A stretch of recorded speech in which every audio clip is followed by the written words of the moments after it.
My name is Nola-Kate Seymoar. I am the chair of the Vancouver City Planning Commission, and I'm delighted to be welcoming you to the Rethinking the Region event today. We'll hear from Anthony and Peter from SFU in just a few minutes. My job was to have been to introduce Khelsilem, who is going to do a First Nations welcome. And rather than wait for him, we're going to carry on.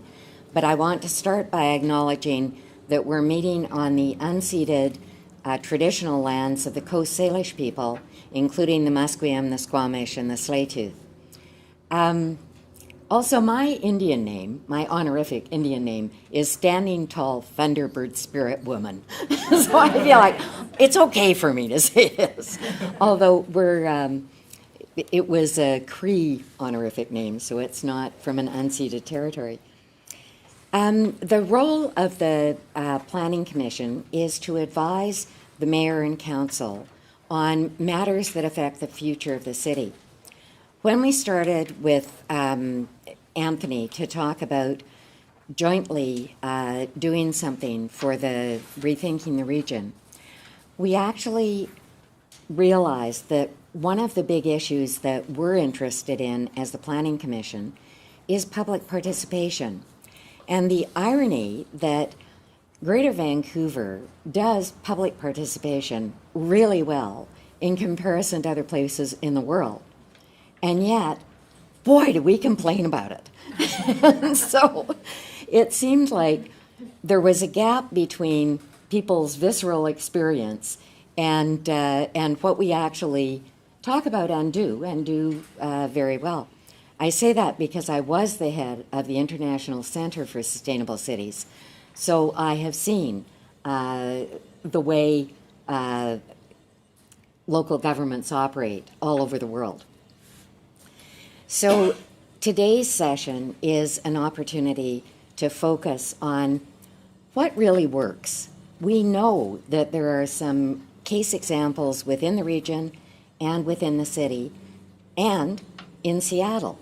So that's why we've brought together the people we have with this program. I won't say anything more. I'll turn it over to Anthony.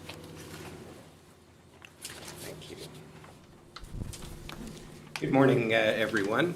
I'd like to add my thanks and welcome to each of you for devoting the better part of your Saturday to joining us for the 5th workshop on Rethinking the Region that SFU Urban Studies has sponsored.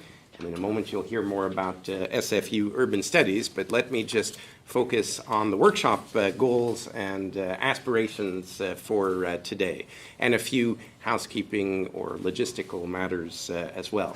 Let me actually start with the logistics. As you can see, the first part, including the keynote and the question and answer, are going to be recorded for posterity and will be available on the Vancouver City Planning Commission and the SFU Urban Studies website.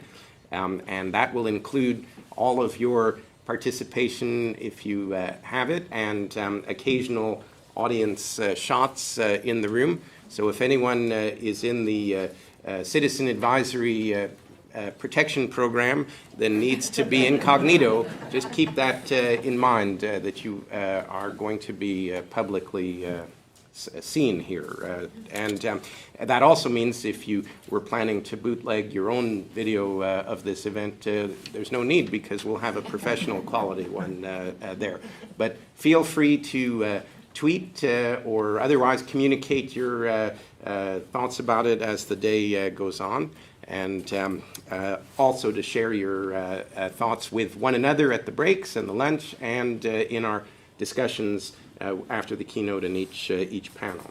There's thousands of people across this region who devote lots of nights, evenings, and weekends, and sometimes business hours as well, to deliberating and advising local governments on a wide range, a huge number of different topics, from very specialized planning and spatial design and development to identities and community inclusion and engagement across the region.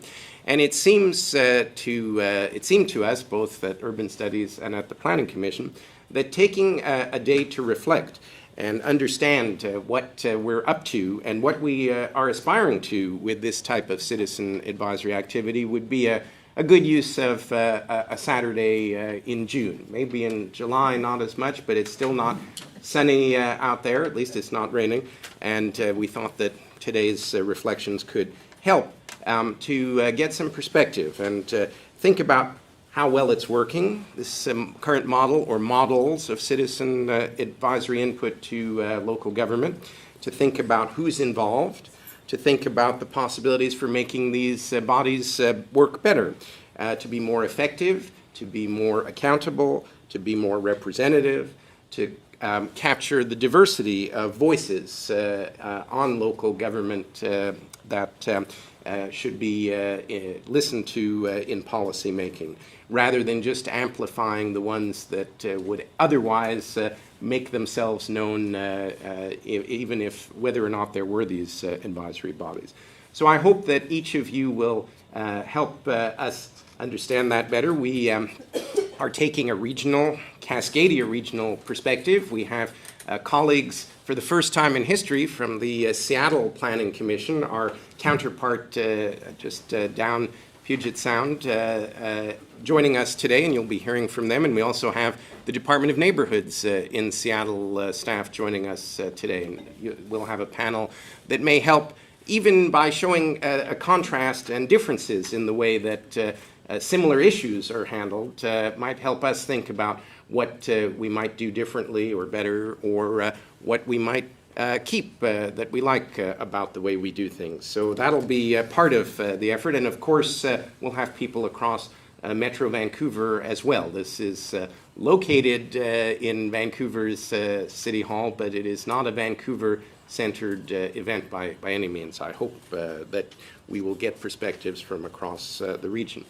So on the logistical front, please remember to turn off your noisemakers at this point, any pagers, phones, or other devices. You may have already seen our washrooms are located directly across the way. We have little breakout rooms, which may be helpful when it's lunchtime if you prefer to have a place to put your sandwich and drinks, although you can also, depending on the weather, feel free to take it out to the gardens on the north side of City Hall as well. And you heard already once that I will be using this audio signal to signal time to reconvene. It'll also come in handy in case we have a seismic event during the day, which hopefully won't happen, but we are prepared for every eventuality here. So it's my great pleasure to introduce the Director of Urban Studies Program, Peter Hall. Great. Thank you very much, Anthony, and thank you all for coming. Particular welcome to our friends and neighbors from the United States, from upstate New York. Dr. Nabachi, great pleasure to have you here, and our friends from the Cascadia region. This is the fifth in a series of workshops that we've held on regional issues. We've had previous forums around regional governance, around transportation, housing, and it was just a great pleasure when Anthony came and said he'd like to do a session on citizens advisory boards. Take off the Urban Studies hats for a moment. I serve on the New Westminster Advisory Planning Commission, and it's a wonderful opportunity Tuesday evening once a month to get together with some colleagues and learn about parking and transportation and land use issues that confront the community. And yes, sometimes it has that character. Sometimes it is just very mundane kinds of issues. But it's a wonderful way to be involved in my local community. And the first thing I learned when we started talking about this was that the commissions around the Lower Mainland are set up differently. We have a little over 20 local governments, And within planning commissions, there are important differences in the staffing and the relationship to council and in the type of agenda that's brought forward. So, and the first thing I'm going to be excited to learn about today is that variation and what we can learn from each other. And it's particularly great to have some visitors from the United States here, where I think the tradition of learning experimentally and in a decentralized way is much more deeply embedded in the political culture. And the second thing that I'm interested to learn about is that every meeting I learn something new. And yes, I learn it from proponents, and yes, I learn it from the opponents and from staff and so on, but I'm also learning always from the other commissioners. And they're lawyers and land use planners and design professionals. They're not average Joe citizens, and yet we're called upon to be average Joe citizens in the input that we give. So I think, there's a question that we're going to be asking ourselves today. Who gets to be part of these advisory boards, and who exactly do we represent, and what voices are included and what voices are excluded in the way we set up our advisory commissions? And the third thing that I'm excited to learn about today is that for our out-of-town guests, there was a very hot political issue in Vancouver this last week around a redevelopment proposal in Chinatown. And there was a pushback from the community against that, and it was, in the end, it was council voted it down. I do have to ask myself, as a member of a commission, do we just endorse the decisions council would have made anyway? Do we just give them cover when they want to make an unpopular decision? Or do we shape our cities in more profound ways? And so I'm really looking forward to talking about these today and to learning with you about these topics. I want to thank, first of all, the Vancouver City Planning Commission, our partners today. It's been wonderful to work with Nola-Kate, and Yuri Artebis is somewhere, and Karen Krangle. Thank you very much. Thank you so much to Anthony for pulling this together. And to the coordinator, a recent graduate of our program, Karen Sawatsky, in the back there. Thank you so much. Thanks to all the presenters, everyone who's going to get up and speak today. Thanks to our student volunteers for helping make things run smoothly. And finally, thank you to the funders of today. This is made possible by an endowment from the Real Estate Foundation of British Columbia and the Fraser Real Estate Board. They gave us a generous endowment that we use to fund this kind of event and other enrichment events in the program. So thank you to them. Thank you to everyone for being here. I'm really looking forward to the day.